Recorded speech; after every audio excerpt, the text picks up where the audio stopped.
Good evening and thanks for joining us tonight. I'm Jacob Gordon. Now, after the State of the Union address, the Paul Simon Public Policy Institute analyzed President Trump's speech. John Shaw, the director of the institute, said the president's speech was inconsistent because his goal of American unity was undermined by diverse rhetoric. Shaw also noted that the State of the Union was different from ones in years past. One man is dead after a shooting happened last night in Sikeston, Missouri. According to the Sikeston, Missouri Department of Public Safety, a 24-year-old male was found shot in the 800 block of William Street, where he was also pronounced dead. Now, anyone with information about the shooting is asked to contact the Sikeston Police Department. I-57 is back open tonight after an early morning crash. The crash happened near mile marker 44.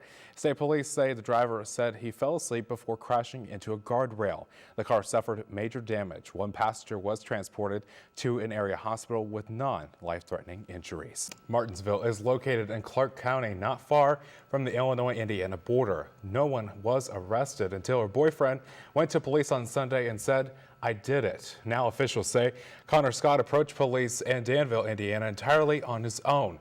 Taylor Williams got reaction from Whitaker's parents in Clark County. So we have an update to a story we first brought you last week. An Indiana man has pleaded not guilty to murder charges, accusing him of killing a woman in Illinois more than 4 years ago. Two people were hurt after a fire earlier this afternoon in Murfreesboro. The fire began in the basement of the home near the corner of 15 and Elm Street in downtown Murfreesboro. The Murfreesboro and Carbondale fire departments responded and were able to put out the fire. Two people were rushed to the hospital, one with life-threatening injuries. And police are investigating after several reports of sex abuse, child pornography, and official misconduct at McCracken County High School in Kentucky.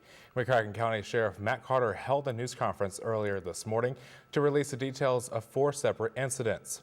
3 employees, 1 who has not been named, and 1 student are under investigation. The Sheriff's Department believes each of the 4 investigations is independent and do not involve federal investigators. They also believe the incidents are recent.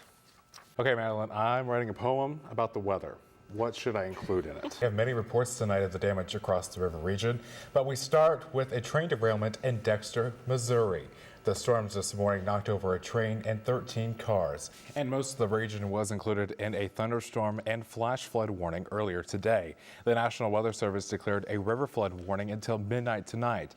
The Weather Service also issued a hazardous weather outlook for portions of southern Illinois, southwest Indiana, western Kentucky, and southeast Missouri.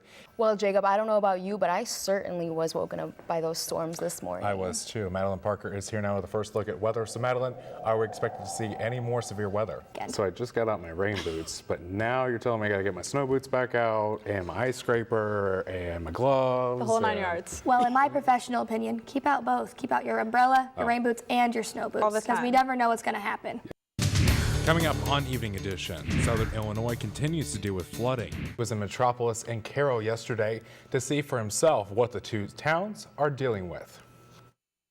There's a whole bunch of area that's been flooded that's going to be a continuing problem over time. When Governor Pritzker and other state officials heard that the Ohio River was rising, they quickly jumped into action. Illinoisans helping each other that are the front line and doing just an amazing job, and I'm just so proud. I really am. Even though the river started rising last week, emergency management officials say they've been planning for months. We began planning this almost a year in advance. And because of that, many of the preparations that you're seeing that are already here have already had an impact on the ground. The governor said the state has tried to be proactive with this emergency. We moved equipment, we moved sandbags and sandbag materials as fast as we could when we knew that the river was rising. Senator Dale Fallard also toured flooded parts of the city and said state resources will be there to help as much as possible. But there's going to be resources that are going to be needed as the days go on, and we're going to be working toward those resources for cleanup, for disinfectants, whatever it may be moving forward. The mayor of Metropolis is grateful for the support that his town is getting. We, as a small community, when we have a true need, we have a place in government to actually reach out, and we know we're going to get the help that we need. Although the governor's trip to Metropolis was short, he said he won't forget what he saw. We're going to continue to back up local officials and provide whatever it is that's necessary to make sure that people are protected. Pritzker also assured residents in Massac County his administration will do its best to take care of the people in southern Illinois. We're going to be back whenever anything happens to this community that we can be helpful with. That's what the state of Illinois is here to do, to back you up and to stand up for you. The governor also reminded people to never drive through high water or go around any barriers blocking flooded roadways. Today, SIU hosted its third annual Day of Giving. Good evening, I'm Jacob Gordon. Although SIU Day of Giving is more than just giving back, for people that came out to the event, they were impressed with the turnout as workers couldn't be happier with the effort. Seeing our alumni and the community members to be able to say, wow, look at SIU, and I had a great experience there, and be able to give back. You know, the university provided so much, you know, for myself, you know, for my family. The event has also raised over $500,000. Donors have until 6 a.m. tomorrow to donate to any organization on campus. And this is not something you see every day. Joined them and ran 30 miles overnight. The dog's reward: a rest on some warm straw and a plane ride back to Finger Lake. 30 miles? Overnight on a whim like that. I wish I could do that. I could barely go a mile. Yeah, Like I'm with a you. half Yep. a mile. In Alaska, like it's cold. It's cold. Yeah, Yeah. This dog. Wow. All right, thanks, Tyler. And finally tonight, if you are looking for an excuse to indulge, it's okay to grab a package of Oreos. You know why? It's because today is National Oreo Cookie Day. America's favorite cookie made its debut in 1912 in New York City.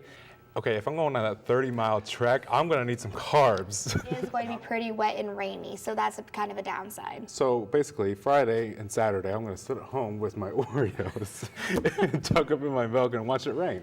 Gordon for Samantha Soto, Ryan Davis for Madeline Parker, Tyler Zalby, and all the students who work on Evening Edition. Have a good night, and we'll see you tomorrow.